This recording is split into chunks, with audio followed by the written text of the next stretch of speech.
use hello.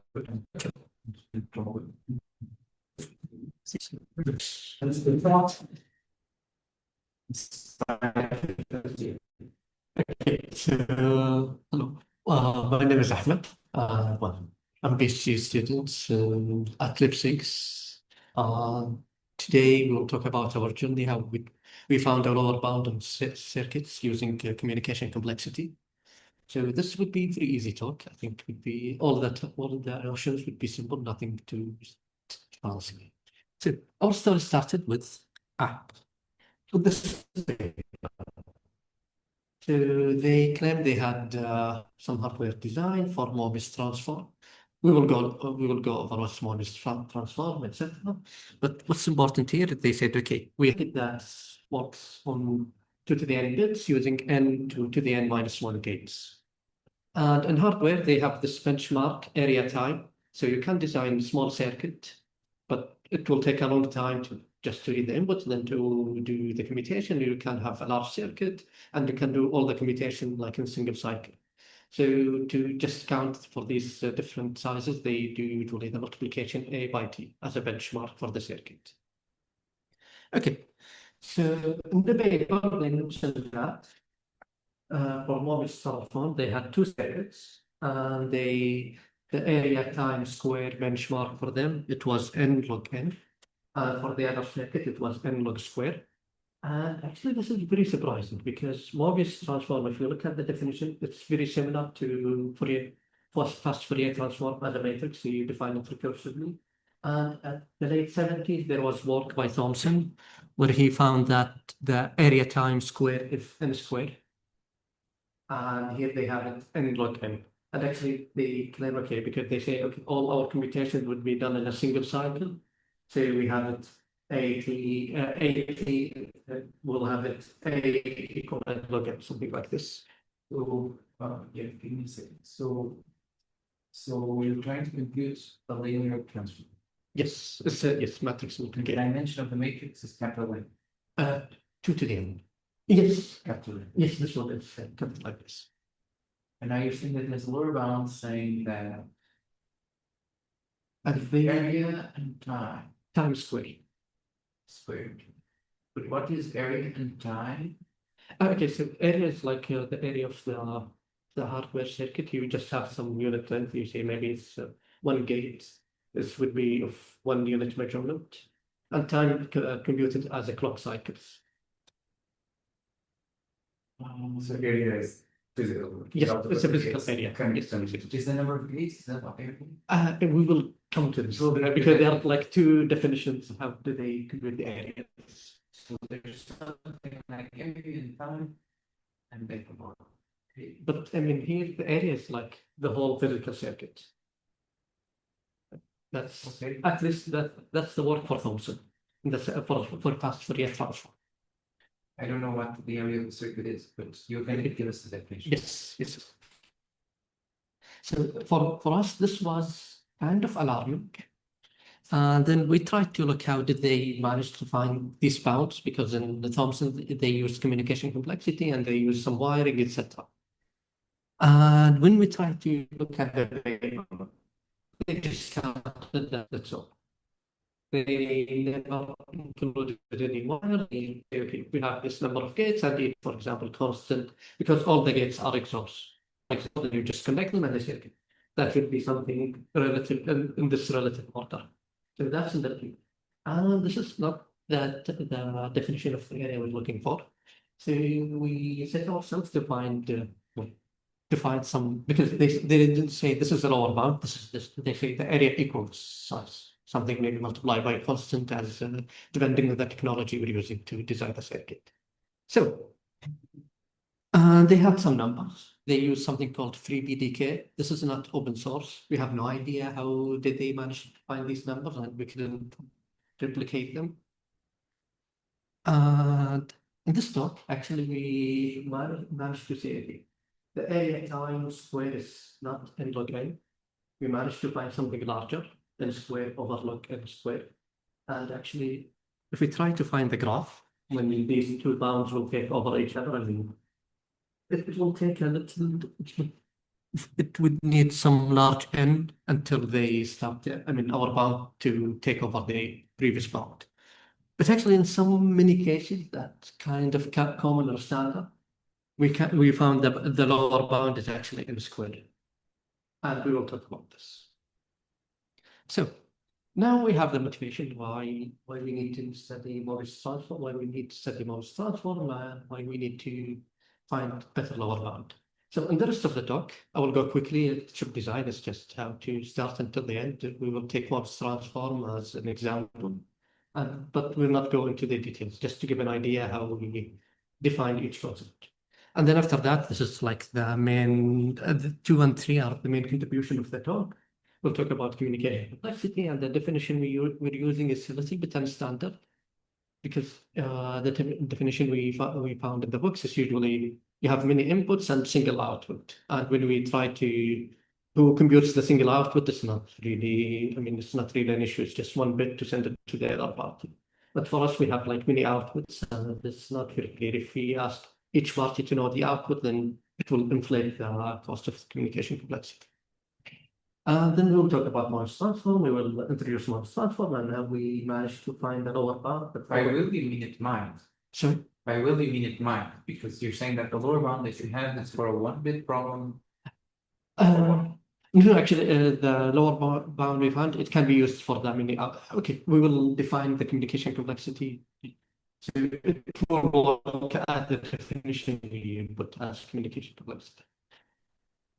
Then we will compare the bounds we found with if we try to fabricate the circuits, we see how our bounds useful or not.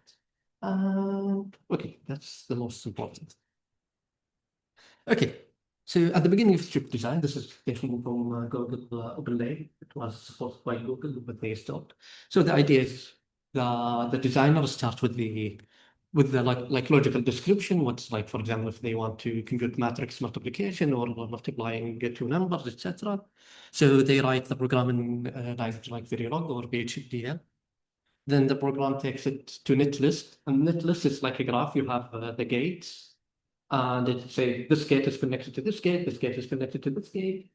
And the netlist, it depends on the technology. It depends on the manufacturer you're going to. For example, if you go to like if you have 45 nanometers, etc., the available gates, etc. And then after you have the graph of these gates, how they are connected, you have something layout. It will try to map them to physical space in the circuit. And then it try to find some how to wire them, etc. Then you can. So at the beginning, you write your specification, and for example, this Verilog. This is how this is a function to compute like summation using summation of 32 bits using 16-bit summation. So module is like function. You have input 32 bits, two inputs of 32 bits, and the output is 32 bits. And you define some wiring for the carry if you have a carry from 16 bits, and then you add the first half and the second half using the carry, and then you assign them. So this is almost similar as normal programming language, except everything goes in parallel. You do not have things go in sequence. So now you have your logical design, and then you can test it. You can do some test bench to check your logical design is doing what you expect. So you can have some test vector to check they are kind of correct. And then you are ready now. You are ready now to go to some very specific technology. So depending on the technology you have like how many layers you can put, what are the design rules, what are the available gates. So for example, these are two open source process design kit. Sky 130, this is the US, and it's supported by Google, and this is a new initiative in Germany, and both of them 130 nanometers because they use old factories. And you have the standard cells here. You have 479 standard cells like XOR and etc. And this is the number of metal layers, which is extremely important for us because in metal layers, you put the wire. You say, okay, well, how many wires you can stack them above each other. So you go to something called Yosys. Okay, so this is just some two example of case.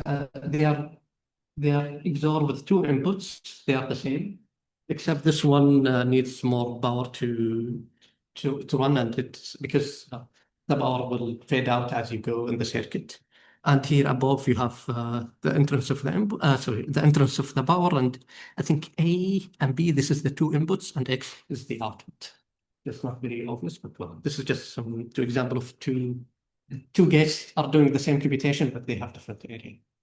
So this is the tool. Do you decide which one to use? Now, so for example, we took this circuit Möbius 2, and we tried to write it in Builder and do it in say 130 and IHV. To this is it gives us the number of cells, and here what the author has done, they counted the number of cells here, and they counted the areas here. How it's given 388 cells. They combined all the area and said, okay, this is the area for our circuit. And actually, this is pretty common. So this is the net list you get. Is again, you can read it as very long code. So here you have, say, okay, you have 16 bits. So this is the XMOB, this is XMOB 1. It takes two input and one output of 16 bits, and it takes this XOR NOT, etc. Anyway, so now we have done the net list. Now we would like to do the physical design. And actually, here we have, for example, this is, I think this is IHB. So in each metal layer, you have just one direction for the wire. Here you go to horizontal, then vertical, horizontal, then vertical. You don't have the two direction at the same time.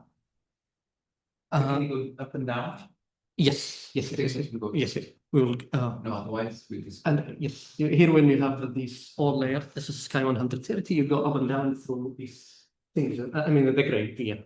It goes between the layers. It connects each layer to connects each layer. And the base, you have the gates.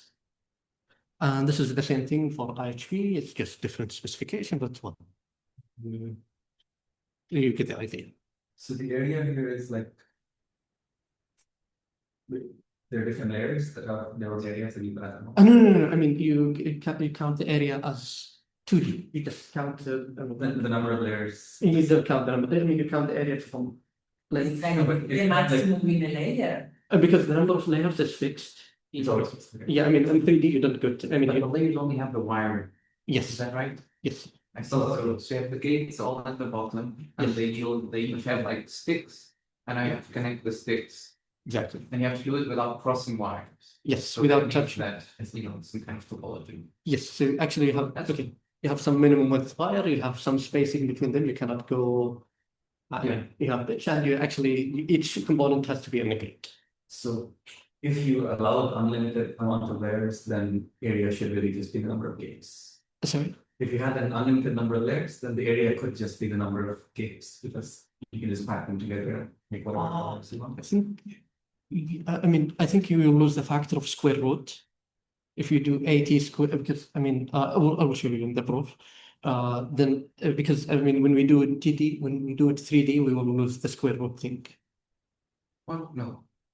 I think what this thing is right. So what he's saying is having an unlimited number of layers is just like you can put a wire between anything and anything. Yes. And then the cost would be. That's what I was thinking. Time doesn't have anything to do with the layers. No, nothing. Cost. So at the end, so what is the area? The area is just. I mean, it's really the area. You don't get the. It's the sum. No, you don't get. Well, I mean, you count like you count it like 2D from width, length. You don't go up. Okay. So you just go. You do this multiply by the depth, not above. I mean, like 2D. Yes, but I mean, so it's like So the area of it's just of this the thing. layer. That at the end is like the area of the bigger layer. That's why. Yeah, I mean, the base layer would be always the biggest one.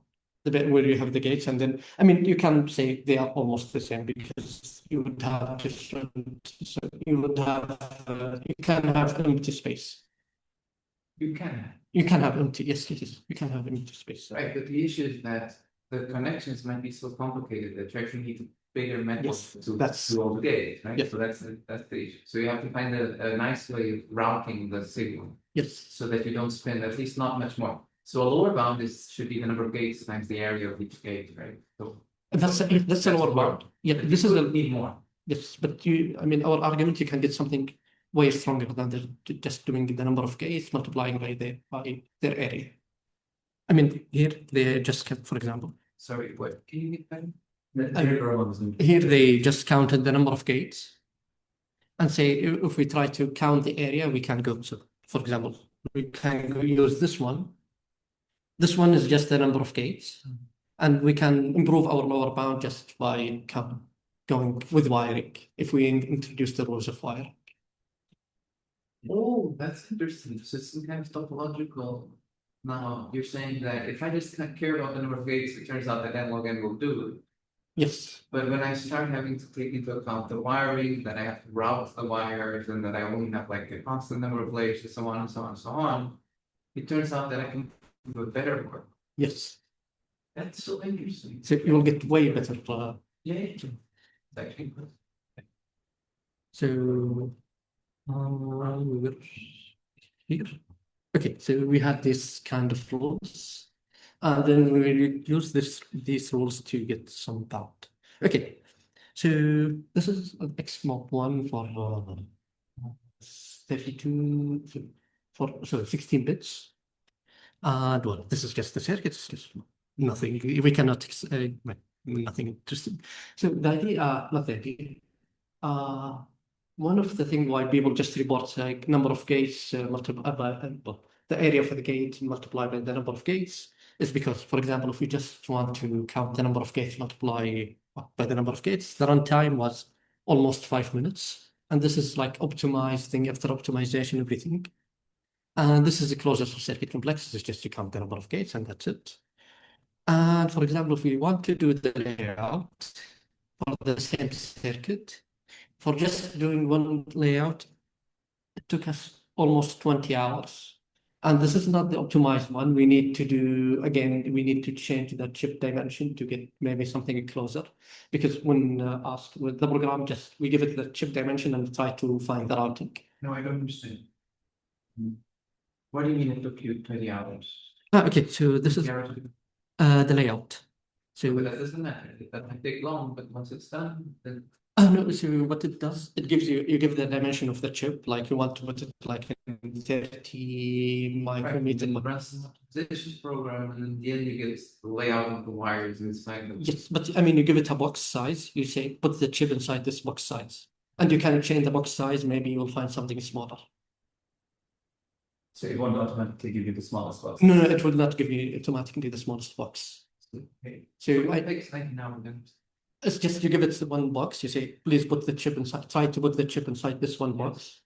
And it took almost 20 hours just to find some layering for this chip box. Okay, but what I'm trying to say is that has no bearing on the efficiency of the chip, right?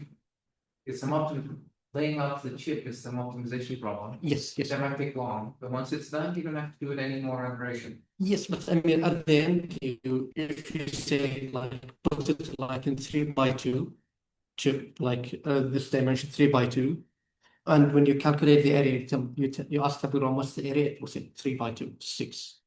It does not give you the smallest box inside the box. Sure.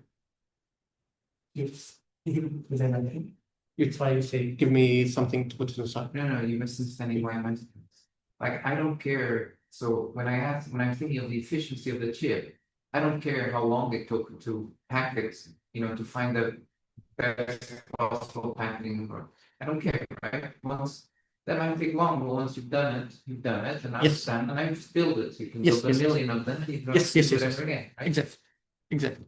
So why are you telling us these numbers? No, I mean, so this. So on one count, it's the runtime of what? This one time to put the thing inside the chip to get the physical layout of the chip. This is the 20 hours. And the other one? The other one is just to say, okay, I want some 2 XOR gate connected with this guy. I mean, have to convert the program into and it's circuit. Yes. as a circuit without the physical layout. Sure, the other problem is hard. So No, sorry. What was the first one? So the first compiles the C-like program into lists of gates and wires. Okay, The but second Without- is this list of gates and wires and decide exactly how to put them besides them. okay, just disconnected to this, without any physical dimension. okay, so It's like a graph. the other. And the angle is like the physical second layer. one is the first one. Somewhat like the input of the second one is the first one. Yes. Right? So The The input, inputs to the second stage. yes, the output. yes. okay, Yes, exactly. Just to report the number of gates multiplied by the area, and this is very common to see it like in chess, in the same conference that paper was published. And actually, if you try just to count, for example, the number of gates area, this is the gate area, and then you say, okay, wiring would not take too much if you just count the area of all wires inside. But actually, if you go to the core area, the whole chip itself, it would be something like almost double. So this is because all of these wiring rules, they have to have some minimum distance between each other, and they don't have to cross, etc. Can you just tell me about this wiring area thing that?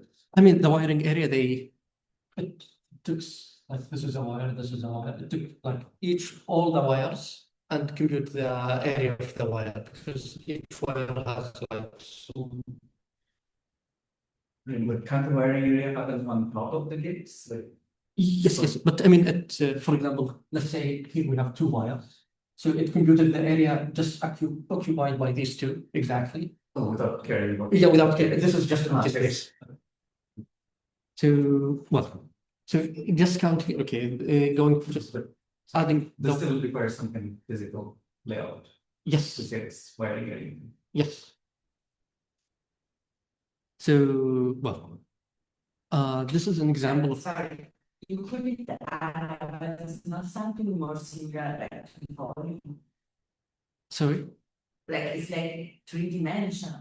Yeah, but I mean the third dimension is always fixed, and this you will never exceed something. So you So people the ignore it. nomenclature is constant. Okay, okay, yes, That's okay. fine. So like it's times 5 instead of. Yes, yeah. It would be times 5. Okay. And this is because of some physical constraint, from like the amount of electricity we can go out to the layers. Like, Yes. why is it considered to be constant, the layers? I don't know, to be honest. I don't know. So you can see if we just here we try to create the circuit of Möbius transform, and then this one it goes like exponentially. This is the core area, and Is this how the projects?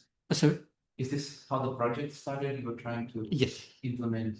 we try to find like the discrepancy between the theory So and you implemented this. Yes. You ran it. Yes. And you realized, oh, there's a discrepancy here between the number of gates and what I actually get in the core. yes, And then you look for an explanation as to why. yes. Right? That's really nice. So Good work. I think. So, this is I changed the scale to make it just look to each other, but this is just a square root of area. Anyway, so here we will go. Okay, now we have the motivation why we need to find better bound on the layout of the physical circuit. And actually, this problem was there is a famous bound done by Thomson using communication complexity, and the bound is super elegant. It's not really hard to get to prove it why it works. Can you show it? Yes. So first of all, we need to adapt like slightly modified definition of communication complexity. So here we have the classical way of splitting the inputs in equal parts between Alice and Bob. So we have XA equal XP, and then Alice have to compute some parts of the output, and Bob has to compute some parts of the output. But then Alice and Bob does not need to do YA or YB. They do not need to exchange these two parts. So, and then they cooperate how to compute F together with each input, and then the communication complexity is the length of the trunk script, or how many bits they have to communicate. And actually, we did we thought something like the best two-way communication complexity is going over all partition of equal inputs, and we try to minimize the communication complexity over all possible inputs with equal over all partition input output with equal inputs. And the way you think of this is like Alice is some part of the chip, Bob is some other part of Yes. the chip. Yes, here we will go. So Right. this is the proof was done by Thompson. Assume we have a chip, and here we have some. Okay, assume that all inputs are all input ports are present on the chip, and we take some sweeping line from the left, and we move one by one until we have half of the inputs in one part, half of the inputs in the other part. Sometimes, okay, here we assume these are like dots, but sometimes we need a little bit of a shoulder. But for now, let's forget about this one. We'll go to it. But we can do like this, half of the in the left, half on the right. And this one is the shortest side, so it's not very visible. This is the shortest side. So because if we have some lower bound in the communication complexity at each, so because the wire have constant width, and at most, like this is square root of A wires will cross between Alice and Bob parts. Okay. And at each, after t cycles, they will communicate at most square root of A t. So we will have square root of A t. We have the communication complexity, and then we will have our classic t squared. CC squared. Sorry, can you repeat this, please? And also, if it's not a problem for you, if you can raise a little bit your voice. Okay. Because it's like there are some, it's not super easy like to follow for me, so and yes. Okay, so assume we have this is the circuit, Okay. and these dots, the X's are the input ports. So input ports. I mean ports. I mean for example, the bit X11 will come at this place. I just don't know what you say. Port. Ports. Port. Okay. Got it. And the Y's are the output. Yes. Yes. Or pins. So we start from sweeping line. Here we start from here, and we go to the right until half of the input on this side and half of the input is in the other side. But then if we have half of the input in one side, half of the input in the other side, we have no idea how the output would be partitioned. They would be like kind of random partition for the output. So this is exactly captured by this definition. We have half of the input here, half of the input here, and we go all partitions. And now, okay, so we say this is Alice part, and this is Bob part. And if they want to compute the function or compute the chip together, so we have some wires between the two parts, and each wire has some constant width. And the number of wires is at most some constant by square root of A. Because we have the metal layer is just constant, 5 metal layers, and each wire has some constant width, so we cannot have too many wires across the two sections. And at each clock cycle, we'll have square root of A of bits following traveling from both directions. So after square root of A, after t cycles, we'll have this amount of information across between each other. But if we have the communication complexity lower bound to compute F for any equal partition, then we will know this guy is at least the communication complexity. Okay. And then we just square the two sides, we will get A squared, E squared. So this is the argument was done by Thompson. So what we And so then he proved the lower bound like root 10 or something, or root 10, root n will n for the transfer. yes, and I will go to his idea of the proof. We could not adapt it. He did it. Okay, he went to the matrix and he said all submatrix. And if I take any submatrix of Fourier transform, it would be a full rank. I mean, for example, this is Fourier transform. If I take this is n on n matrix, submatrix of fast Fourier transform, it would have rank n. Okay. So, but we could not apply this to Möbius. So we tried to, okay, we went to the BDK. We tried to do the exact argument by this guy and by this way. And the thing is, because we have the gates, I mean, we have these gates have to be put inside cells, etc. We have to do our, okay, we go from, so I did not define cell. This is my mistake, sorry. A cell is, it contain number of gates. Maybe some input ports, etc. Sorry, what is this? Cell. So cell contains, sorry, I didn't define it. It contains just number of gates like AND, XOR, etc. And how many? Sorry? It's defined by the BDK. So each of them has a fixed dimension.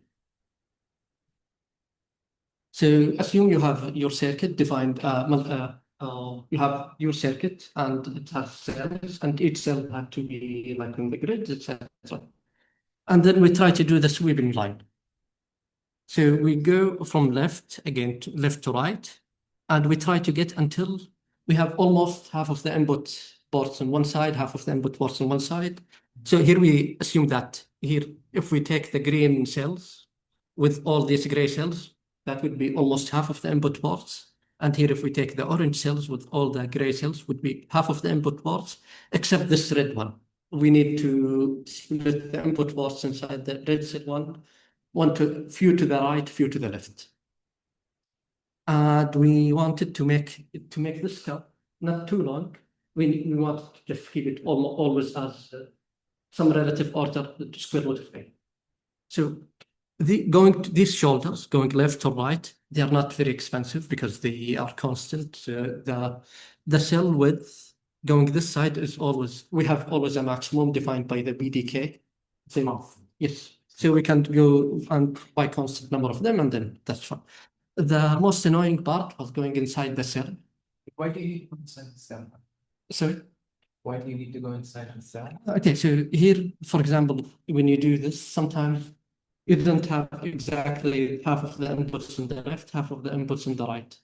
Okay, will that damage the lower bound? Probably not. I mean, we wanted just to make it exactly half there, half there. This is, for example, assume that here we have 3 cells left, 3 input ports. We want 2 to the left, 1 to the right. I understand. If you want exactly half, then you need to go inside the cell. Yes. But if you're okay with half plus or minus over 1, Ah, then you don't really need it, right? yes. Okay. Yes, sir. But I'm guessing, because I'm guessing that doesn't matter for the lower bound. Yeah, I think, but we need to again adapt a little bit of the lower bound, the definition of the lower bound. Because here we were saying these are all partitions of equal. Yes. Yes. Anyway, so this was overall partitions. So you have to go over all partitions to find out. Yes, over all partitions. Yes, yes. All And then, partitions must have high communication complexity for your overall. yes, we were going, yes, the minimum over all partitions.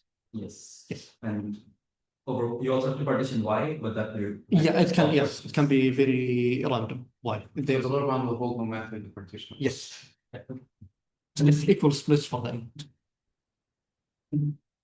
Then, well, this is very technical how we went inside the cell because it's in grid and we try to, okay, so this is some input port, this is some input port. We want this, give it to the left. This is, we want to give it to the right. And We're okay. So there's some way of going inside a cell and doing the same. yes, it was a little bit expensive. So here is just say some wires goes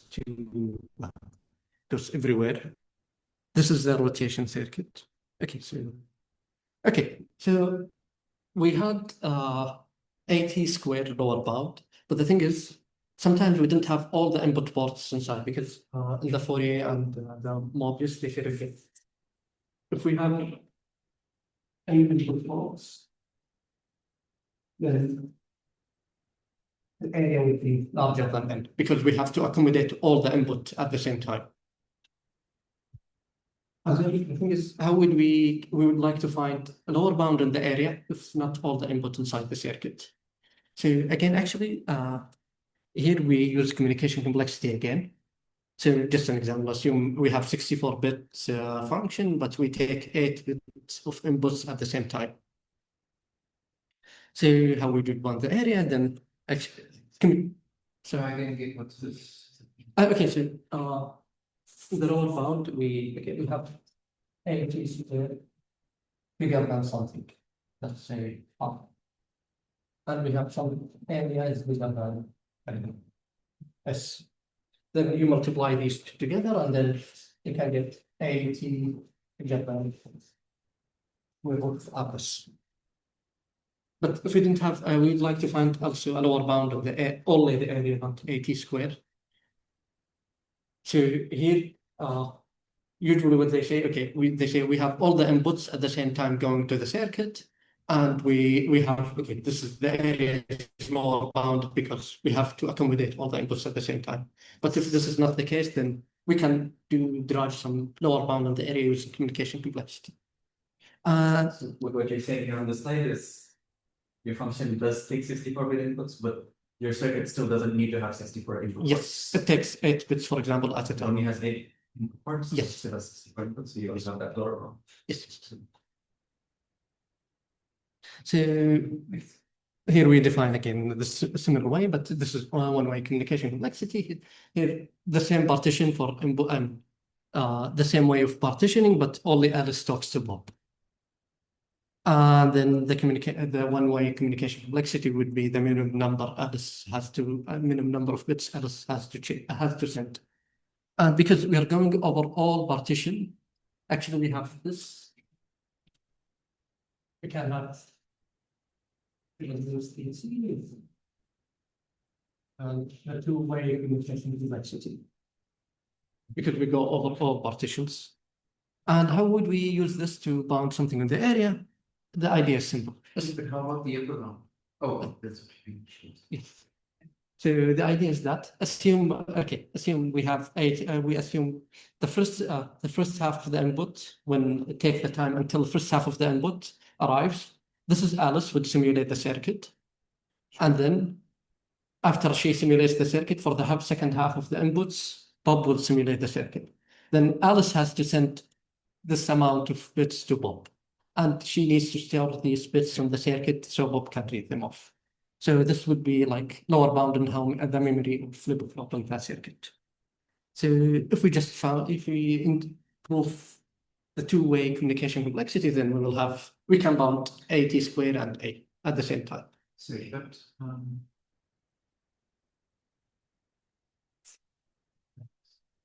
that's what's less than N.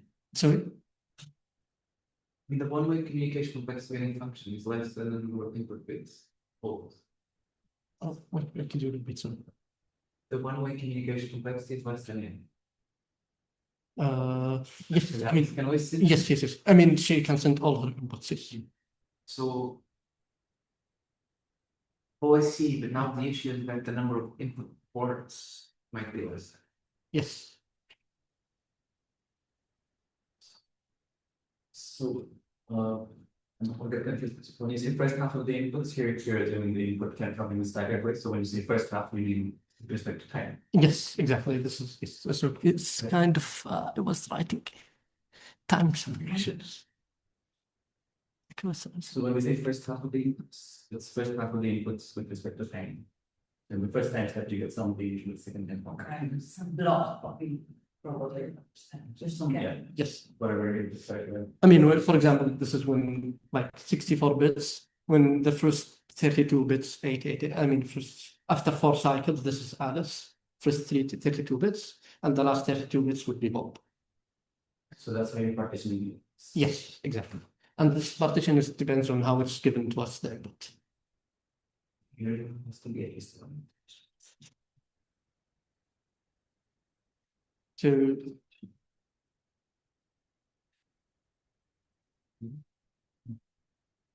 okay, so now we look at the bounding techniques.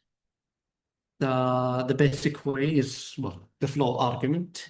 If Alice is control 2 to the k output of Bob, then she needs to send k bits to Bob. Otherwise, Bob cannot compute his output correctly. There would be some missing output. So this is the basic technique. Everything would be built upon. So assume, okay, Alice has this part of the input and this part of the output, but she can generate 2 different 2k outputs in Bob part. This is Bob part. What is K? K is some number. It's not full defined. But she can generate for example, 32 different outputs in pop part if she changed the input. Oh, if she changes whatever. Yes. Yes. So she needs to send at least K bit to Bob. If there are 2 to the K different outcomes, she will need to send K bits to. So, and the same way works the other direction. If Bob can change L2 to the K2 bits, well, then the same thing. So, but the thing is, here we have our way is we are interested in computing matrix multiplication.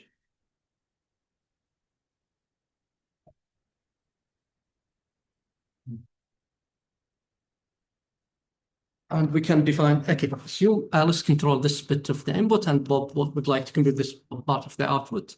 Then this part of the input is, it's dedicated by these columns, and this part of the output is dedicated by this part of rows. So Alice needs to send, log 2 of the rank, the rank of this side of the matrix as number of bits. And the same argument works in the other direction. So they need to send, the rank of this thread matrix plus the rank of this thread matrix.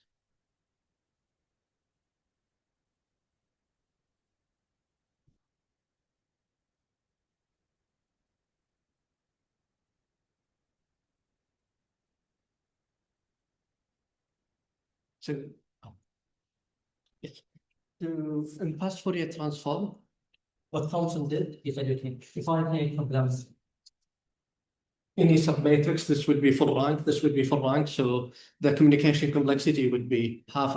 When someone has to send all of their input to the other part. This does not work for me. Möbius is a bit more. Yes. So this is one direction that we did not follow. I don't know.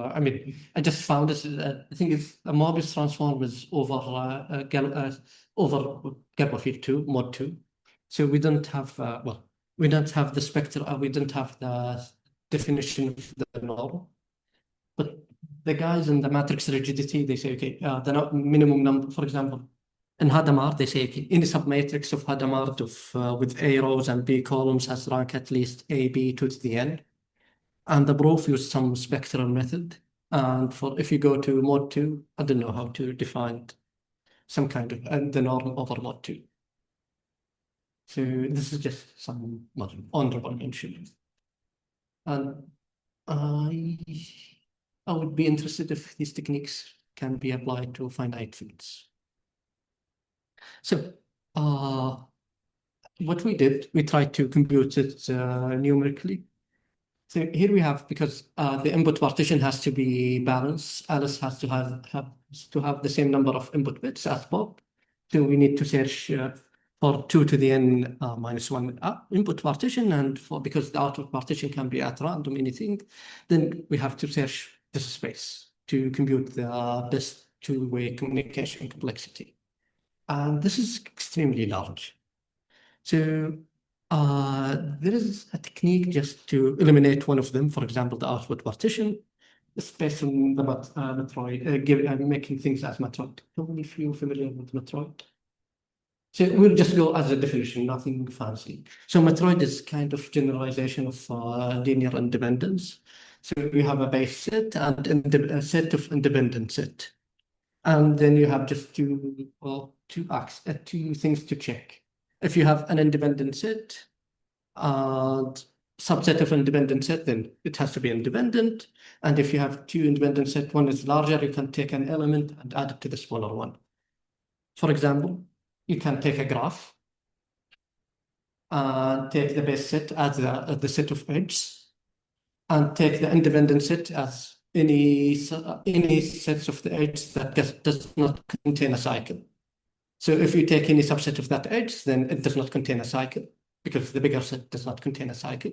And then you can prove this is a Metroid.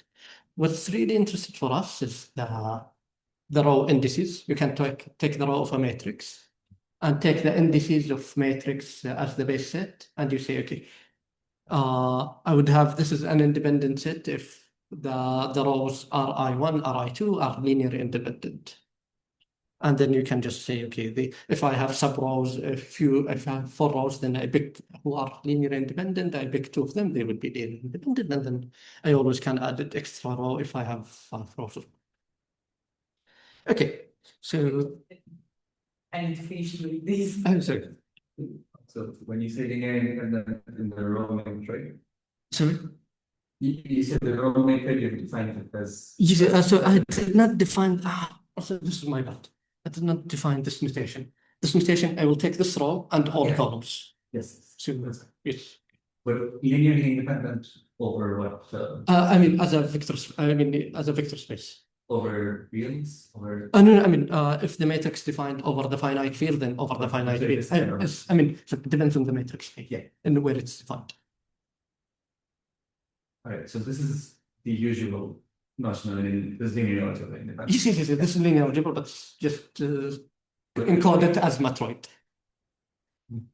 So, and actually, we're not going. This is because there's just some famous theorem as well. So the problem we have. Alice and Bob would like to compute AX. Alice has the input indices in I, Bob has the input indices in J. And they want to find some output partition that minimizes the communication complexity. And actually, the statement can be exactly encoded as the matroid intersection theorem. So you define 2 matroid, the matroid of Alex and Bob. So Alice has this matroid of, well, we try to find all rows, and we try to find, and then we try to find all rows, and then the matroid, well, intersection theorem say, okay, if I try to find 2 matroid, okay, if I want to find, so this is the same base set, the indices.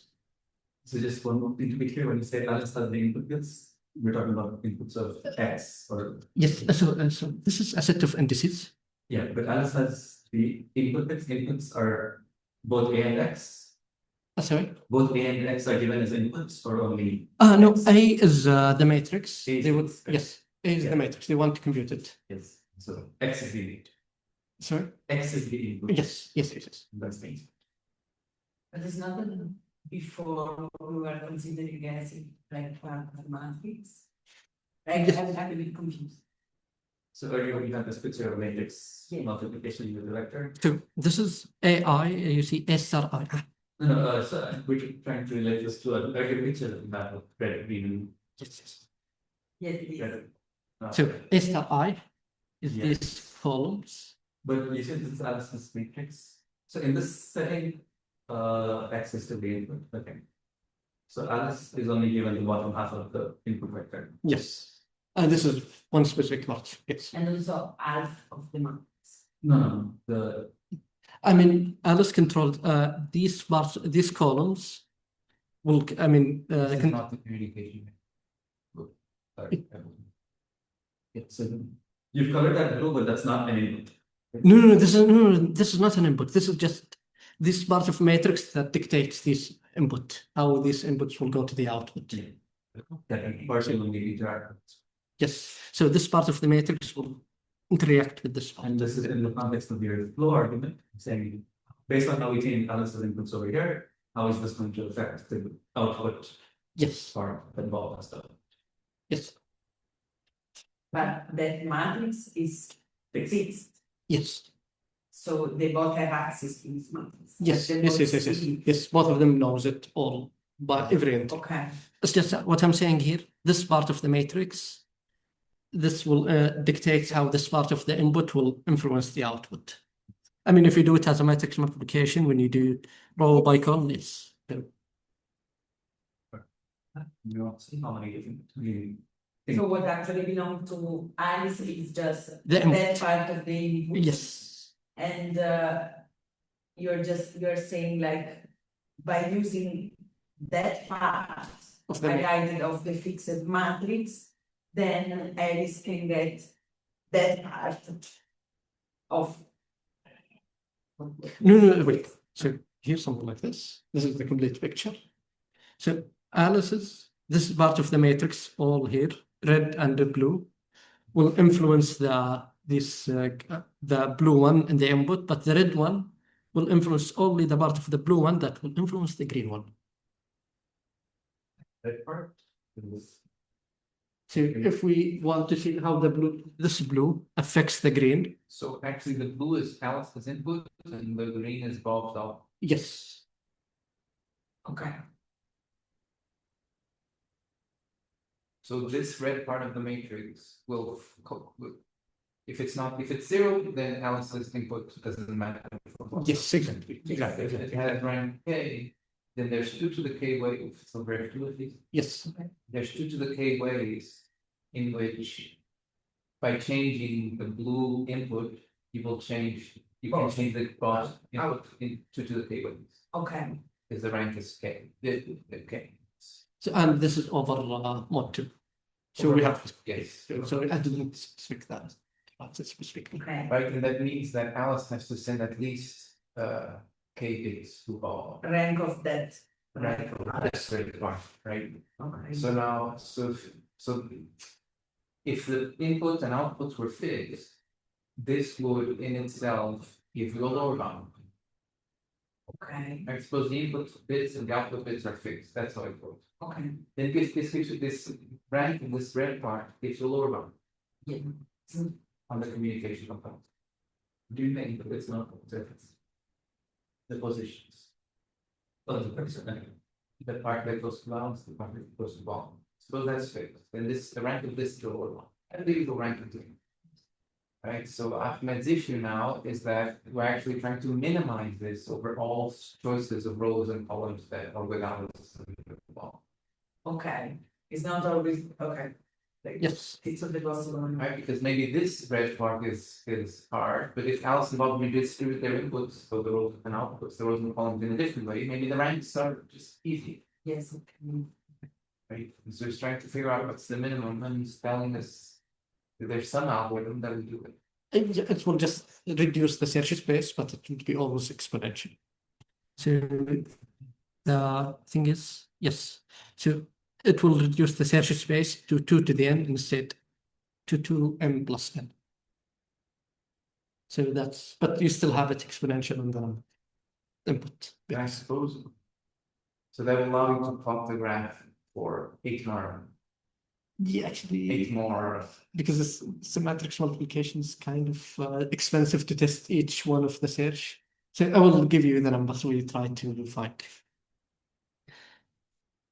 The idea is that if you encoded these as matroid, then there's famous matroid intersection theorem that gives us exactly there is an algorithm for matroid intersection theorem that gives us exactly the part that minimizes the communication complexity, that find the output partition that minimizes the communication. It's not a communication, that's the rank.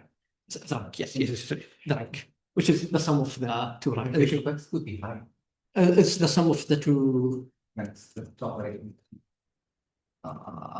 The sum of these two reds, the communication complexity. Oh, that's also an upper one? Is It's, I mean, this is exactly the communication complexity because here, see the lower bounds? It's also an upper bound. Why? Because Alice can just input the matrix, that part of the matrix, and send it. No, why? Oh, the matrix is fixed. So I tell them, so row rank equals column rank. If I choose the rows that generate the whole row space, and I tell Bob the linear combination of those that we put.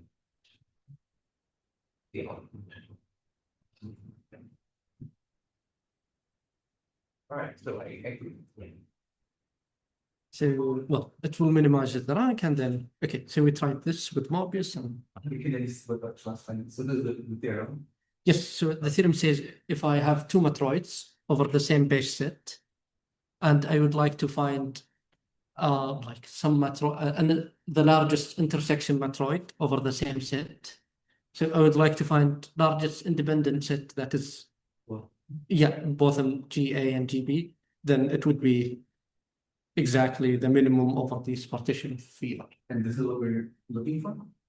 Yes. So this thing is the communication complexity. Oh, okay. The right-hand side of the vertical Yes. part and the theorem. Yes, and the theorem is, well, so Minimum V such a. V is the partition of the output, and then R minus V is just, as I said. Here we don't say anything about balanced. So, The balancedness of the partition. and balance between I and J. I and J are fixed. So here, yes. So here we remove the output partition, but we have to explore all the input partitions. So I and J has to be, well, iterated over. Okay. The last technique which we have used to prove a lower bound is just reduce it to a binary problem. If we have like a function that you can use it to compute a Boolean function, then you know the communication complexity of F is, well, it's bigger than the communication complexity of G, because you can always, well, you can communicate less bits to compute G. I mean, if you So you don't use the rank word on the. sorry. So you're not going to use the rank. I mean, we use it just to compute some This will give value. you some plot, which will give you some idea of what the right thing is. Yes. Yes. So we will see how the bound we obtained from here compared to the other bound that we try to compute numerically. So because we can always use the protocol for F to compute G. We can use that. Use F compute G in G the function of the output of F. Yes. I mean G. Yes. You can. It's just a Yes. Function without any commutation. Yeah, right. I mean. Because we talk about this as G being some kind of like a significant bit of F or something like this. Is that the context? Like you took that output and it's a fixed function of that output. Yeah, that would be an example. But maybe it's not exactly that, but that would be an Yes, example. like, but it's something that, Anything else would require more communication? yes, So- that does not require. For us, even if you have multiple outputs, you just need extra bit from Alice to send it to Bob, or the vice versa. Sure. Okay, so just tell us what you say. Okay. So okay, this is the last technique, and so that's will allow you to go to like famous techniques you mentioned there, and we did use any of them. So. Okay, so let's go to Möbius transform. I mean, it can be used to convert a Boolean function. So this is Boolean function. This is the image of 0, image of 1, image of 2, image of 3, etc. You can convert them as algebraic normal form. This is XOR. And what you do is, well, you just multiply it by matrix. Yeah. You write your truth table as, well, U0, U1, U2. And then when you multiply it by Möbius, you will get some numerical result. You have the free one, the Boolean for which one? That would be if the values were 1 and minus 1. Also, it's a completely.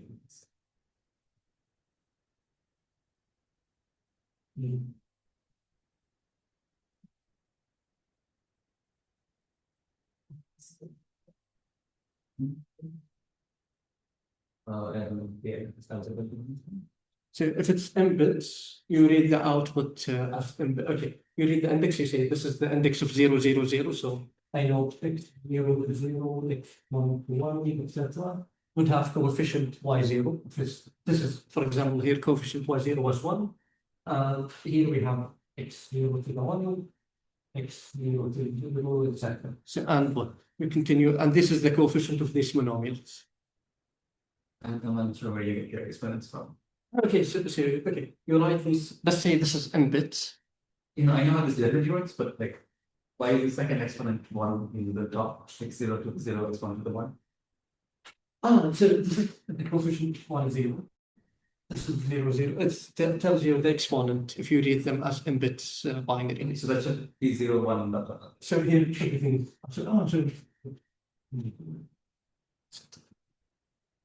So you this is just how to read. Nothing. No, sorry, I didn't understand how this thing works. So I you mean- are now explaining this Möbius transform. I mean, I just said it can be used to convert the truth table to algebraic normal form.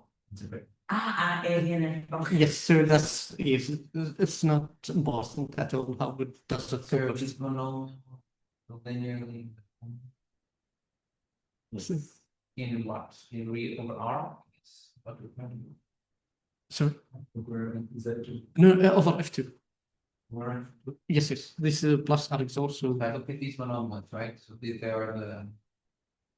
So if I think of these monomials as vectors, Yes, you can write them as a vector and so they're the inputs such that the variables in the monomial are one. yes. We don't know which one could repeat. What is the? I mean, right with 0, x1, x2 is a vector. Yes, so if I write this one as a vector, it will have one. No. In which positions is it one? It's one where in precisely those inputs, such that these coordinates are all. When you say these coordinates.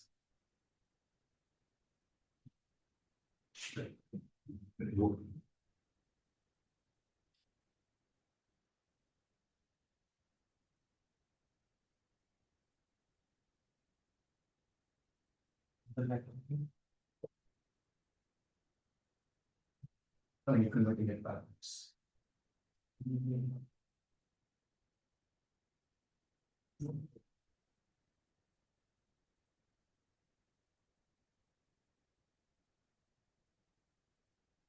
Right? I think so. That's the first one.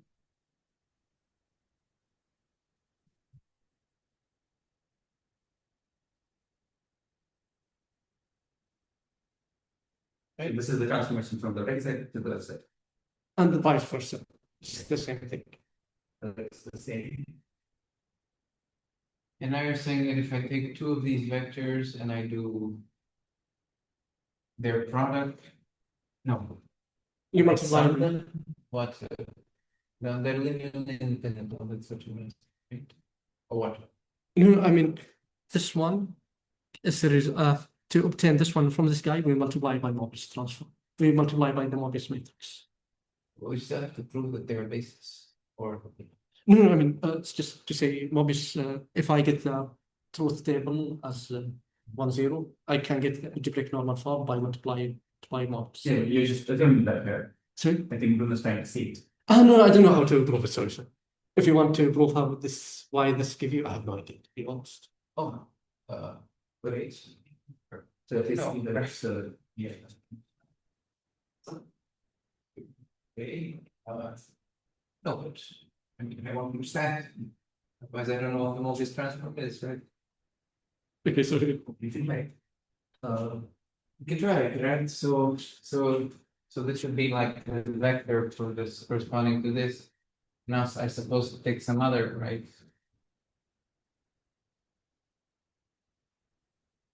Now I want what, the inner product marker or something? To show that they're independent. Well, if they're orthogonal, then it's I'm good. No? I don't think they'll be But they're not orthogonal, right? No. But they're independent. But they're independent. Oh, that why it's a bit weird, but So I think the nicest way would be to show that it's a linear transform. And show that every function does a representation as a polynomial or an algebraic normal form. And then it would follow that they have to be independent because they cover the space to the end distance. okay.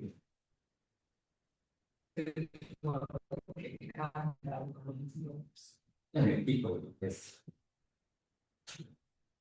Okay, how do you show that? Okay, so linearity at least should be clear. Linearity.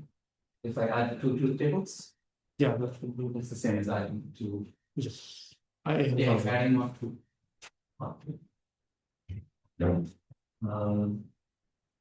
And vice versa.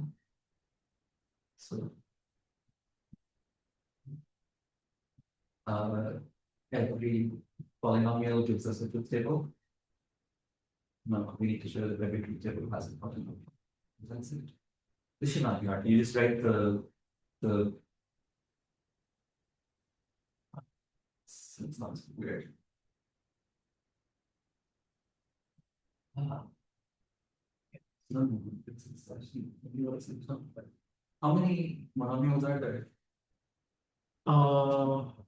You have 2 to the yes. Sorry, you don't have one mass. Sorry. So there are 2 things. So that every singular point, suppose you have a truth table with only 1 unit. One unit. If you can write those, you're done. If you can write those, you're done. Very good. Because we use this as some kind of basis. Yeah, and then you just have to linearly combine. If you just add up to appropriate ones, you get any constituted. Yes. So what we write? You see, I'm not super sure how like this, like how you get this. Yes. We're also still. Okay. Turns out there is a matrix that gives it to us, but we're almost done proving that there will exist a matrix. I don't know what the matrix looks like. Is it important what the matrix is? Yes. Okay. So then maybe we can. So well, you take 2 to the n input, to the n input, and what the matrix is defined recursively. So here we have 1, 1, 0, and then you do like you define it recursively, you do the tensor project. So Is that a triangular matrix? so this is the shape of the matrix for 32 bits. Oh, yeah, this is it. Yeah. Actually, Okay. Yeah. So we're looking at the communication complexity between communication metrics, but not in the way. No. This is the end by right. It's so funny because now we're really confused. That's so fun. Okay. And if we try Because this is exponentially small compared to the communication metrics. Okay. Right. This right. This is an yeah. This is a little n by little n. Oh, this is, so it's from the truth table. It's mapping the truth table on to coefficients. No, but the truth table is me. Are you interpreting like they put us somewhat like a truth table, like, or Yes. is it an actual thing? wait a few bits. And like in this context, are you interpreting? Yes, this is the image of 0. This is the image of 1, the image of 2, image of 3, That is so. image of 0. Image. Okay. F0, F1, F2, F3, F4, F5, F6, and Okay. and you read 4, 3 as booleans. What's the size? Like this is. This is 8. So this 3 function bits. defined on capital N bits. Does that help? So the task that we're trying to analyze is Alice and Bob are given a truth table as input. Your capital N is not the size of the communication. It's the size of the number of people. Yes. So the number of entries in the matrix is 2 to the n. Okay, it's getting a bit confusing. So wait. The input. So here we have n. We have 2 to the n input bits. Here we have n 1, 2, 2 bits, and what? Here we multiply by 2. So this is 2 to the n, 2 to the n. Right? So when we make it wrong. And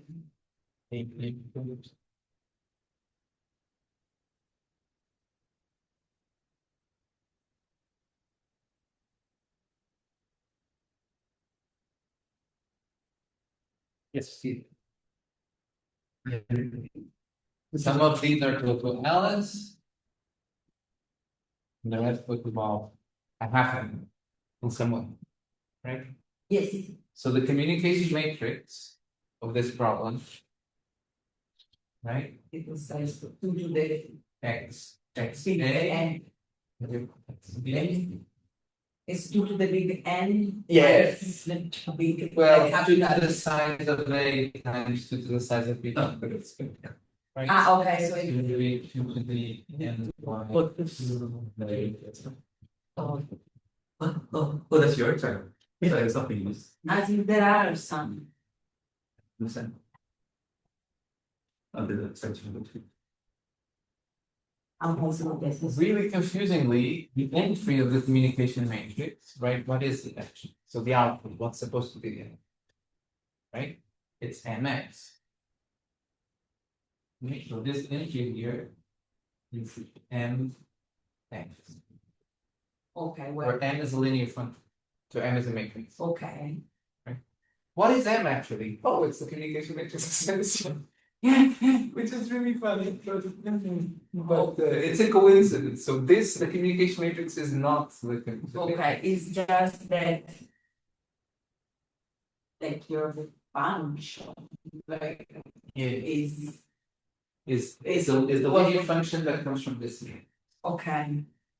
Okay, And and this is our animal. So this is a size. These are Can we see it? Can we see that it actually does what it's supposed? Can we see the definition actually? this one. Yeah, now we should be able to see one. Okay. Yes. I don't know.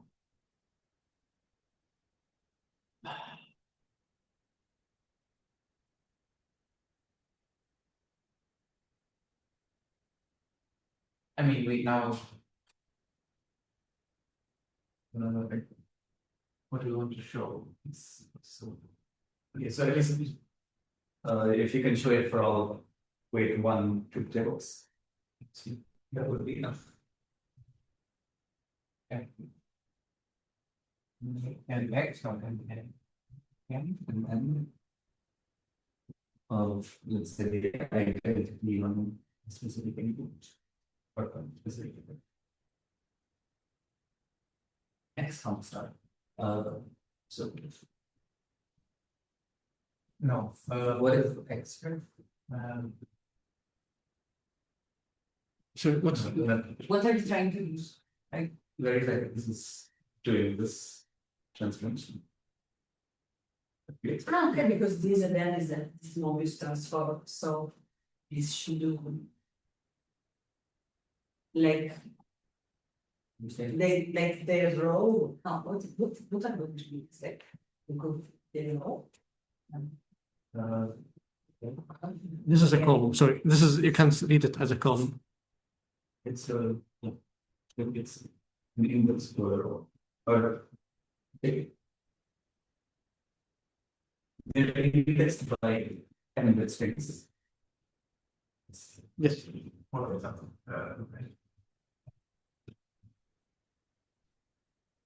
something like this, right? Is that right? So if you take the parity, how do I want to say? If I take the parity of all the vectors Bn, right? By vector, I mean.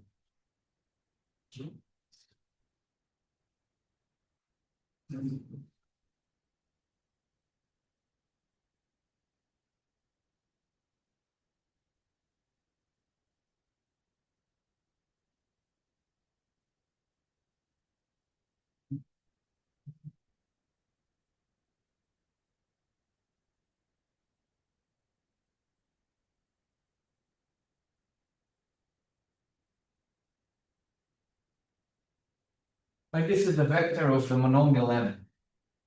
M is a monomial. M is a monomial. Okay. And if it shouldn't be something like this. So if I When you sum say all, vector, you include it. yeah, the truth table.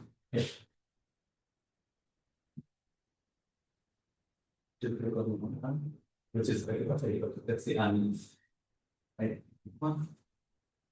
Yes. Okay. And you're saying now if we do the as well, please.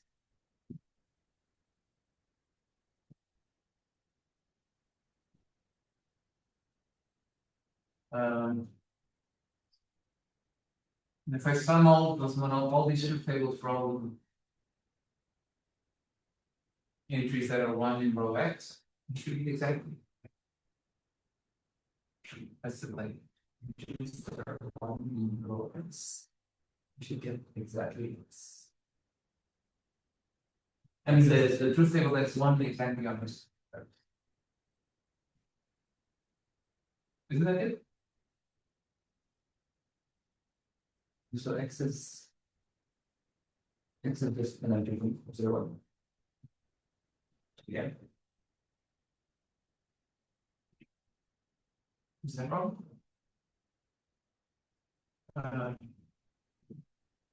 Right, so, and, Alright, look at this is yeah. So that's exactly what it's like. Yes. I have to get it, and I recognize it M, I use.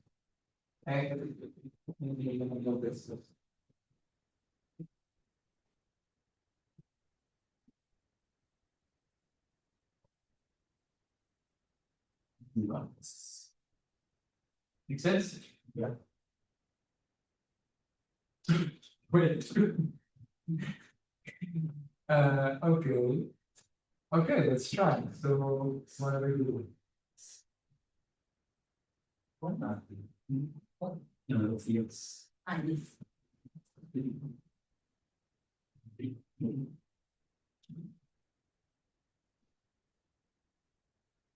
Oh, now I have to think.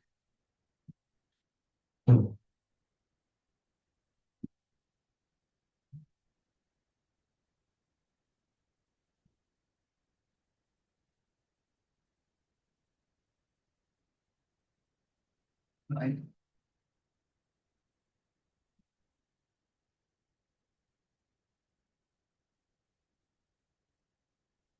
But can you show us the matrix on this speech?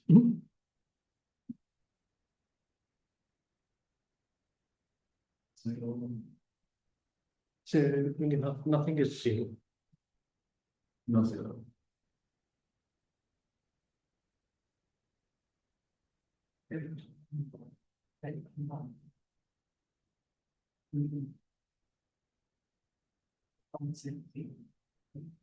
starting from simple reasons like whether it's full of one, is it Oh, doesn't work in the game. yeah, this is basically should be that. This is all the supersets, all the subsets of the ones. All the subsets of the Which one? Right, so Because look at x, say x10 is right, when you write 10 in binary, that's gives you some locations which are ones. okay, And then the columns that have a 1 should be all subsets of. I think that's the pattern. Yeah, that makes sense. But I think put it by induction, no? Of course, induction, by the language, that is yes. Thanks. Yes.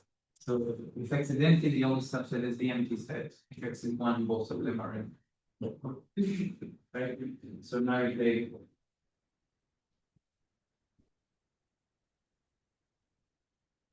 So as subsets, what are the guys? These guys. These are the guys that don't include the first position.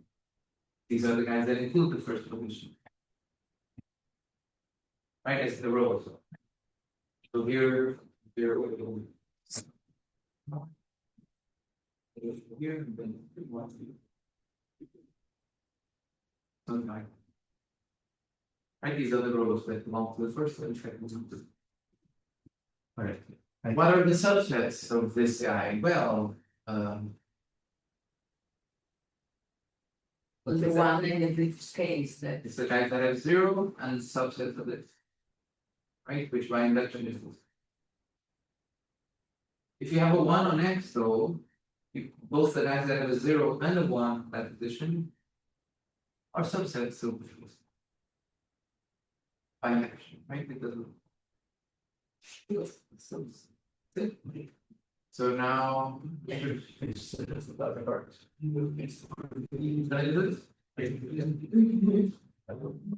Like you excellent on this. It's consider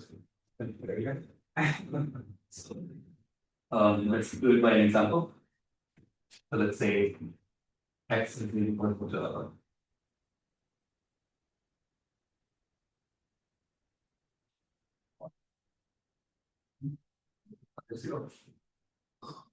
No, x0, x1, x2, these are the variables corresponding to the fixed. So in the algebraic normal form of this function, there's only one on x. will be x0 times x1 times, well, it's not normal form yet, but an expression for 1, 2, 3. For but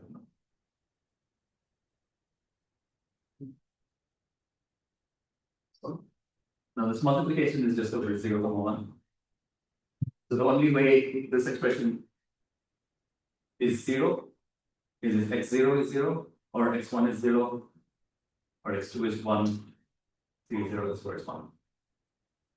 So this is how you can get that. And if you expand this out, then basically summation over all sets that contain 0, 1.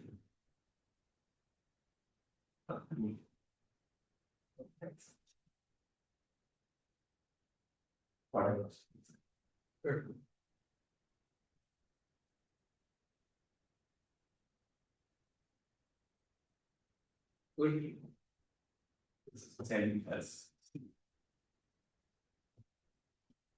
the Möbius transform. It's this.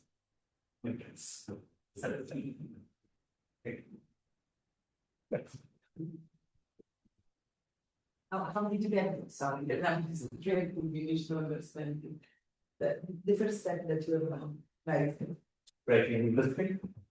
yes, So what, when you try to evaluate this, there's only one way in which this can evaluate to 1. This has to be 1 no, okay, the other, like, how did you write that? in this one. No, from then X, Yes, yes. So it's just because the only I wanted an expression that would only fire if I it's just the representation of that X. Okay, yes, 1, so 0, 1, 0. it's just that I have 1 in X0, I have, like, in the location 0, like 1, 1, and then I have, okay, yes, sorry, I was busy. Okay, it was this big step that was missing, but this. So- Represent these. So going back how we try to do the communication complexity. So we noticed that, for example, if you want to use this Möbius transform as equality tool, if the blue parts equal the red parts and you multiply by Möbius, then you see here you have all ones, then this one will be XORed at the end. So if they are equal, you would have zeros at the end. The blue part is equal to red. Yes, if x0 equal x16, x1 equal x17, etc., then when we multiply the matrix, it would be 0 because This is the bottom half. yes, would be 0. Yes, the bottom half would be 0. And actually, we can find another partition. We say, okay, we can do this blue part, red part, blue part, red part, and we can go recursively at this thing. And actually, we can use this. For example, if Alice gets x0 and Bob gets x16, and for example, Alice gets x17 and Bob gets x1. So it's just if Alice gets x1 something in the blue, then the other one has to be Bob, and vice versa. If they are like always different, then we can use this to test equality between them, between their inputs. It will be 0 only when they're equal. So yeah, I mean, for example, assume Alice has just the blue bits and Bob has the blue bits, then they can test their input if they are equal, if this one is part of 0. If this part is always 0, all 0. Yeah. Yes. If it's always 0, then no. Yes. If they're equal, it's always 0. If they're always 0, it's equal. Yes. And we can do, I mean, it does not have to be Alice just with the blue bits. Alice can get x0, x17, and then Bob get x1, etc. I mean, we can do 2 to the n minus 1 partition between them. And all this partition would give us communication complexity of half of the inputs, because this is equality and someone has to send all the bits to the other part. Okay? And we can do multiple partition like this and all 2 to the n. So we know the equality is above that for 2n bits. So, okay, so here assume assume Alice has this part of the inputs and Bob has this part. I understand. Why does it work for all? No, it doesn't work for all partition. And what I'm saying is, okay, if Alice does not have to have all the blue bits, she can have, for example, x0 and x17. I mean, if Alice has something in the blue, Bob has something in correspond to it in the red. So, for example, we can say this is Alice or Bob, Alice or Bob, Alice or Bob, Alice or Bob. Then this one would be uniquely defined as the blue bits. So we have 2 to the 16 here, different options. Oh. 2 to the 16 different partition that can be used as equality testing. That's what I'm saying. So this is from this part. The other part, we can apply the same trick. We have 2 to the 16 to different partition, etc. That can be used as equality, but this is not all the partition. And well, we are looking for the balanced partition. And with this number of partition that can be used as equality testing, this is 2 to the n log 2 to n, because these thread, yes, and this is the number of all partitions, equal partition, which is this is some approximation. Yeah, if we use the approximation or something, it gives us something like this. So how do we get the answer to equality from this? Because you have to check it. Sorry, could you... So suppose you do the split, say top 16 bits go to Alice, but Okay. 16 bits go to Bob. How can they actually solve the problem? They only need to know it's all zeros. Yes, Whatever if- expected part. They do in the next year. Yes, one has to... If one be. Yeah, exactly. Oh, because the output is also. Yes, this would be all zero, so someone would just do... Oh, they just check all zero and that person checks all zero. Right. Yes. So, well, so we tried, okay, we have not covered all the partitions, so we tried to find some way to, well, propagate these partitions to, well, to make something like equality testing.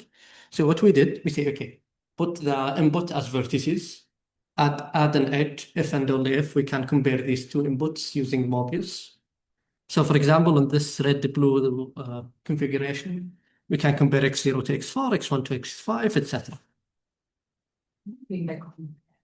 We can use we can say if we compute Möbius transform over this vector, we can test if x0 equal x4, because it would be 0 if they are equal.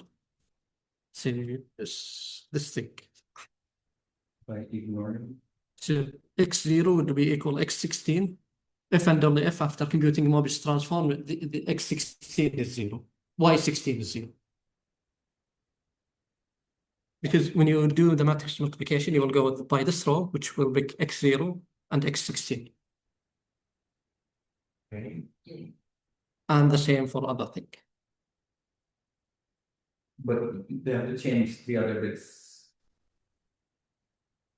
No, I mean, at the end, we would like to check if all the inputs are equal or not. How can we check if x0 is equal to x16? No, I mean, not one by one. We will check from Alice's 16 input bits equal Bob 16 input bits, all of them. Okay. Okay. So what was the graph? Wait, No, okay, can you repeat that? So I don't know what's that. okay, I mean, instead of computing Möbius when we compute Möbius transform, we can use it to compute equality between two inputs. Assume you don't have the function, you try to program some language, you cannot have a function that tests equality, but you have Möbius transform, and you want to test equality. Because like from what text to Möbius transform, we know the value of that set. This transform, you get the complete vectors there. Yes, so yes, here would be some y and y0, y1, 2, sorry. Okay. And y16 would be 0 if and only if x0 equal x16. And you just do it by this, you go by this row and multiply, because this row will XOR x16. Yeah, sorry, it's mod 2. I didn't mention that. So they are equal if and only if. Yeah, well, they are 0 if and only if they are equal.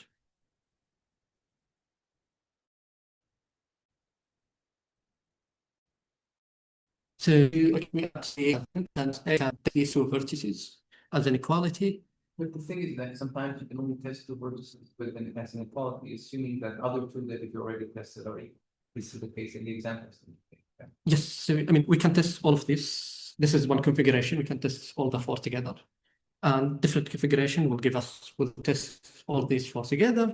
And this is at the end, if we just remove the configuration and just collect all edges we have seen before, this will give us in a cube graph. And well, the proof is it's just really the definition of cube graph with Möbius definition is exactly the same thing. So here we use isoperimetric inequality. You say Alice has half of the input, Bob has half of the input. So how many edges between two of them they have? And actually the edge isoperimetric inequality tell us this is the number of edges we have. This is Alice's number of vertices, and it says okay, at least, and actually in this case it's kind of sharp. At least we'll have n edges between Alice's and Bob. Wait, but why would that, so you're, so what you're saying is that if I have any set of Yeah. edges that have a matching, let's say on this graph, then I can compare them. But I don't see why that falls. No, I mean, That's in the same direction also. We have it. no, I didn't say we can compare it. I'm just saying, assume that I combined all the edges from all configuration. I get a cube graph. Okay. And then assume that I have some balanced partition between Alice and Bob. They will have some number of vertices, some number of vertices equal. And then the edge. Yes, the number of edges between these set of vertices at least, well, Okay, now yes, would be at least n. next. So this is 2n, sorry, 2n number of vertices. Okay. Okay, so, and now because you see this n number of edges go to these n configurations. Sorry? Small. Yes, I mean, these will be partitioned between, well, divided between these. Maybe it would be only this one, maybe all of three of them. So we will look for the configuration that has the largest number of partition. And then, so one partition would have at least, one configuration would have at least number of edges between Alice and Bob.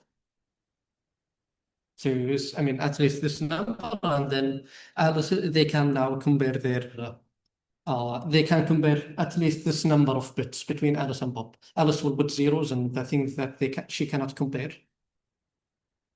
Oh, wait, what?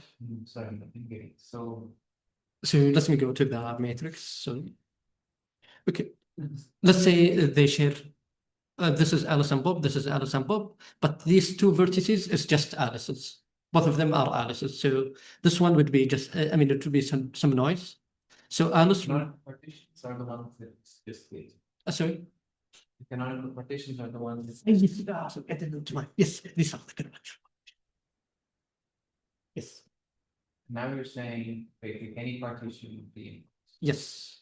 If I The isoperimetric inequality will say that there's an edge, such and such many edge, there would be an edge between the two parts. And then In this case, it's going to be capital N. yes. And now, oh, you're saying that actually the total number of edges. No, I'm saying one of these one of these canonical partition would have at least this number of edges between Alice and Bob.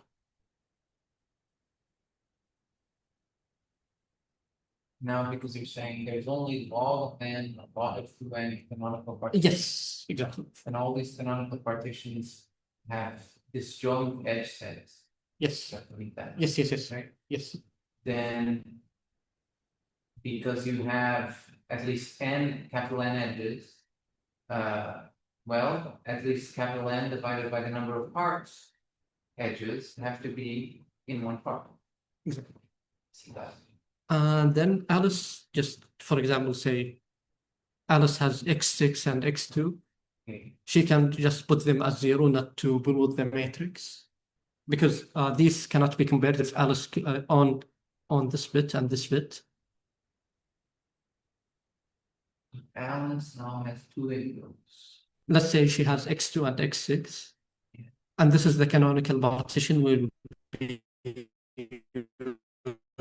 using to so in order not to pollute the matrix, she will put x2 and x6 equals 0. Regardless of what they actually are. Yes, I mean, yes, she will just fill other bits. They will only compare. They're trying to compute equality on less than. Yes, they will compare. Yes. Probably less than this. So I see, but now you have a canonical partition, you know you can do equality Yes. on these two parts, right? These two and Yes. So Alice and Bob pick that partition that gives the largest number of bits to compare. I see.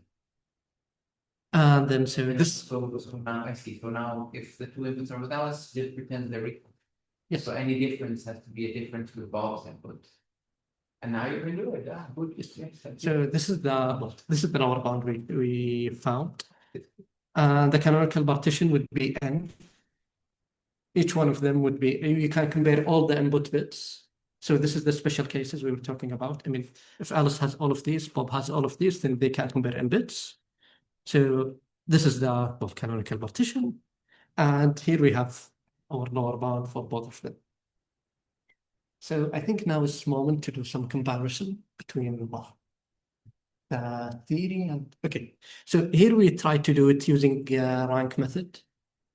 The rank method, and I mean, trying to find the rank. So we try to do some search and it was super slow.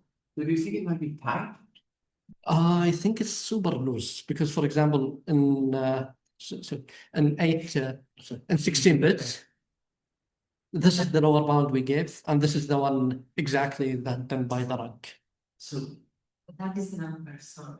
So these are the communication complexity. So the first one, the first one is the numerical. yes, the numerical, when we try to test all partition and find the minimum one.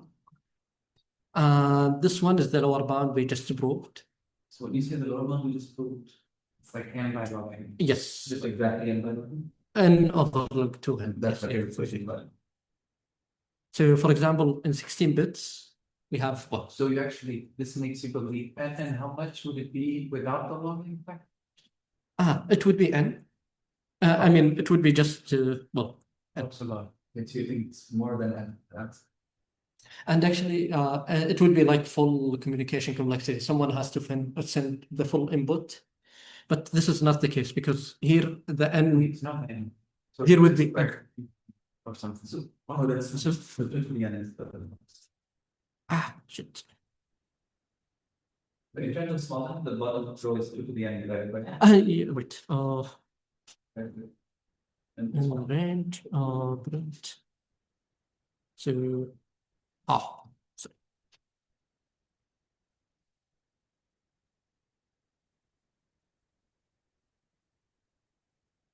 So here we have, so this is n equal 2, n equal 3, we have 2 bits, and for 4, because 2.6 bits, so they have to exchange at least 3 bits. what is this? This is the numerical computation for the bound, n over log n.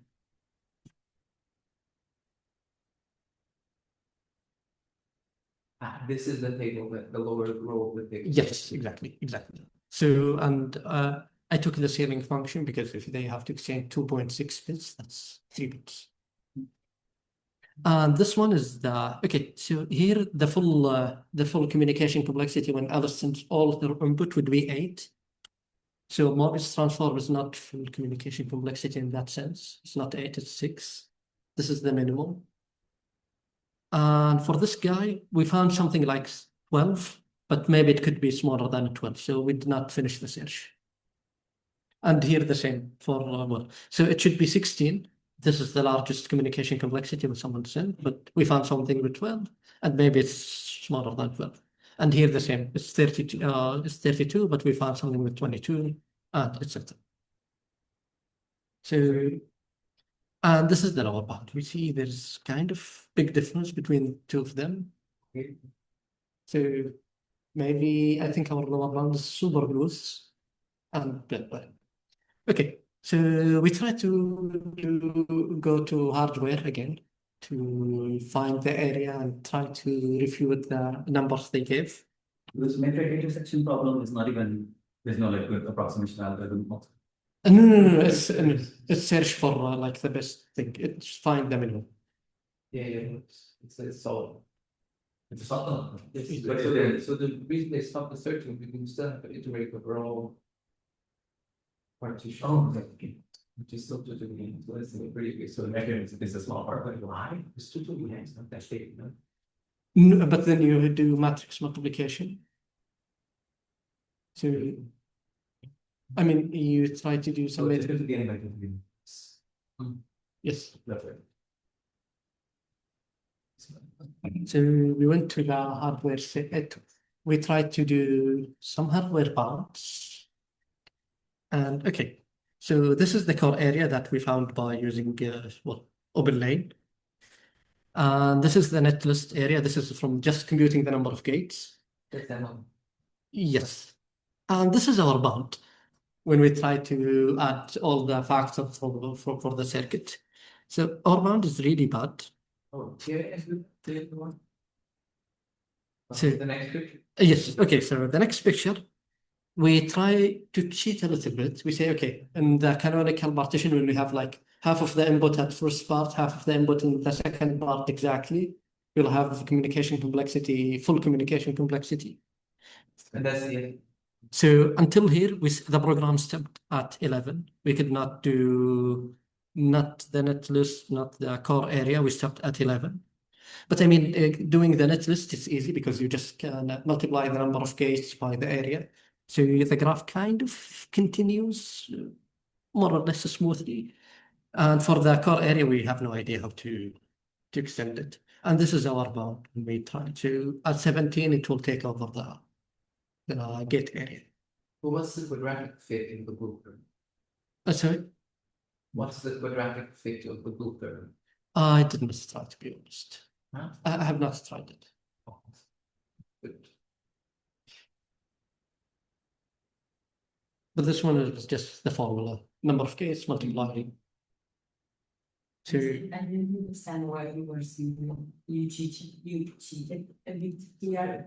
okay, so here we assumed we have canonical partition. Like our circuits have inputs on one side, at the other You're inputs. assuming by almost not that only canonical partition. Yes, so we have the full communication complexity. So that Yes. That's the red one. Dark red. The red one is the netlist area. This is the bound people usually do. And the green one is our bound. It could just be that the optimization algorithm that give you the core really sucks. Could be. I mean, it's an open source for free. So Right, so yeah, so I wouldn't take the blue curve as the truth. and Right. it's not industrial one. I mean, it's for Huh? it's not industrial program. It's like for researchers. If it was, I would take it, right? So if proven a lower bound. Well, here's, so because, right, so you're throwing a circuit design problem for a very specific function at the general optimizer that is supposed to route every single circuit possible, right? If you were to sit down and try to do yourself the routing, right? Do yourself the routing for this particular function, spend a lot of time thinking what is the best routing specifically for Möbius computation. You might come up with something a lot better than the blue, Could be. I don't know. right? So I wouldn't take so the blue one is the output of an algorithm, but it's made to route every single function, Yes. right? It's okay that it doesn't match your specific lower bound, right? Yes. Yeah, it could be improved. Yes. You can still ask, of course, can you improve the lower bound from n by log n just to n? And it has Or nice structure for Möbius. Huh? And Möbius, I mean, the circuit for Möbius has very nice structure of wiring, so it's not that complicated. I mean, if you go to the original paper we mentioned, they give like the butterfly. They say, okay, you go this, then you go this. It's So, I mean, it has some structure in the wiring, so maybe that can be exploited. I see. So you're saying the core area is after it takes as input a thing from the first box that only do performance to run. Yes, but I mean, this is done by algorithm, by taking something specific to Möbius. And you're saying that might also not work. Yes. Yeah, exactly. Yeah. Like the number of. Exactly. Because the green part is not worried about specific implementation at all, it's just the function. Yes. So, okay, so there's a gap. But you could still ask, it's a very legitimate question, is the upper bound n by log n of n? So I think it's not, because this one seems to be quite loose Who's compared to what? to numerical things we've done. Oh, this is the CC best, which is actually the best. Yes, this is the rank method. When you try to go over all partition.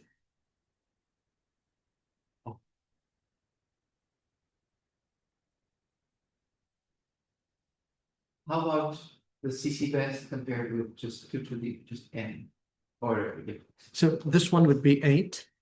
This would be 16, 32, 64, 128. Let's see, like double it. No, I mean, if we Your bounds are what n by 2? You know, so 16, so what? Yeah, You can 8, you can be to 8. And then it would be. Our 16, maybe you can get to 16, 32. 64, yeah, I know. our initial goal was to write something like n over some constant, but we didn't manage to do this. yeah, that's good. Good.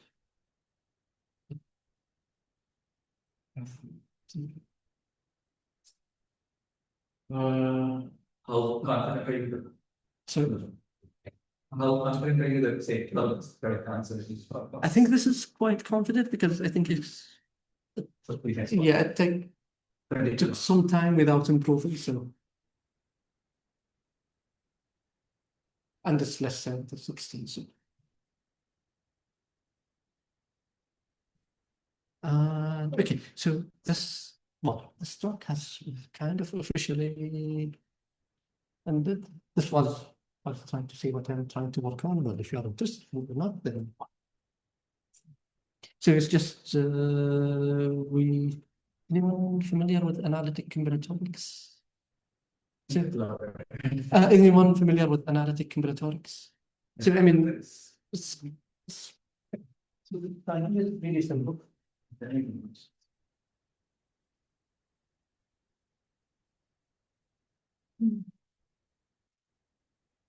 You want to encode the number of combinatorial object as well. Let's say you want to count the number of permutation. You know, the number of permutation is n factorial. And you go to this as a labeled object and with it use it. And you want to, okay, you would like to say, well, for example, I would like to say how many this combinatorial object of size n exists. I will take a coefficient of n. Factorial of g vector. Which would be equal to a. Yeah.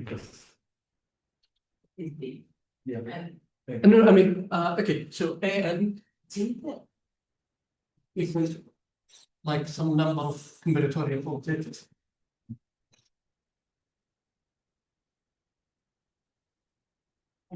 Then using the end of the sequence. Probably not.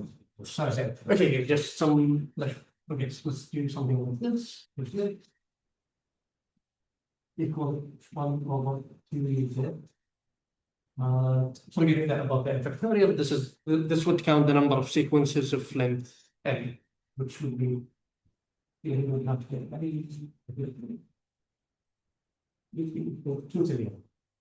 So this notation means the coefficient of z. Yes, the coefficient of z. So here I would like just to focus on this labeled object. So labeled object, there exists some dictionary that gives you kind of magically the generating function you want to do, and it gives you do the relabeling for you for free. For example, let's say you have a sequence. Well, let's say you have some permutation of size 2, which is 2 Vectorial Z2. And then you have some number of permutation of size 3, which will be 3 Vectorial. And you would like to count the number of permutation that can be concatenated as 2 of them. So here, for example, we have 1, 2. Well, okay, let's say 2 go to 1, 1 goes to 2, and let's say we have the other entity 1, 2, 3. And when you concatenate them, you would like something to have from 1 to 5, but you would like to preserve the relative order in this guy. So you would like to have, if I map this one to 2 and map this one, if I map this one, for example, to 4, this one has to be less than 4, something like this. So the number of these all combination with relabeling to having from 1 to 5 can be captured by just multiplying these two things together. The thing is, so for example, if you want the number of if you have, for example, if you want to get something like as a sequence, you just multiply by together. If you want to have a cycle, for example, if you want to have, if you rotate it, does not match with rotation. It doesn't make any difference with rotation. You go to this 1 over log z. To, for example, you can say permutation is just as a sequence of labeled object, which would be 1 over z. Or you can say they have like set of cycles, which would be the exponential of 1 and they are 2 equals. For example, let's say you have these kind of you want balls into bins. So you want to count, okay, so bins is just a set. So it would have this generating quantity is it. And if you want to count all the number of bins, if you want to have like 3 bins without empty ball, you want to minus 1 and you cube it, for example. This will give you the number of bins that have these and ball. And then you can do a birthday paradox, Cohen collects a problem, it gives you a very nice thing. So we try to do some hashing table. And the thing is, we arrived at 2 questions because, I mean, you have to do, at the end, you need to work with function over complex variable. And there are some that will not explain too much. So this is the generating function of of bins without empty element. And if I would like to estimate how many of them exist, I will take z to the n. I would take the coefficient, but if I didn't want to explicitly compute z to the n, I don't want to explicitly compute this guy. I just look at singularity. Here we have singularity at n 2. So I know this would be approximately. So that's the number of things that of size that have n balls inside them without any bin that have empty without any empty bin. And okay, so we find this equation. We want to find the zeros. We have no idea how to find the zeros. I mean, we try to compute them numerically. Here is the closest zero. How to prove this one is always the closest one? We have no idea, and this is unique. And then with something you need to solve some. Okay, this is so I didn't write it explicitly because my first derivation was wrong. I discovered just before I came here. So I need to correct it, but we have some partial differential equation. We have no idea how to solve, except a few terms for it. So that's so what we do. The data structure we are trying to do. How many of you are familiar with linear probing? With linear probing. Okay, so you have a hash table. You have a table, and you would like to insert elements inside it. So you hash the element x. You go to the index h of x. If it's m. Talk to us about these things another day. Yes, it's not so much. Because I'm like already tired. Yes, so Now you're bringing something new and then Yes. I was thinking I will ask about this to him tomorrow. And I'm sure it sounds really Yes, yes. Absolutely. All right, good. Thank you. Yeah.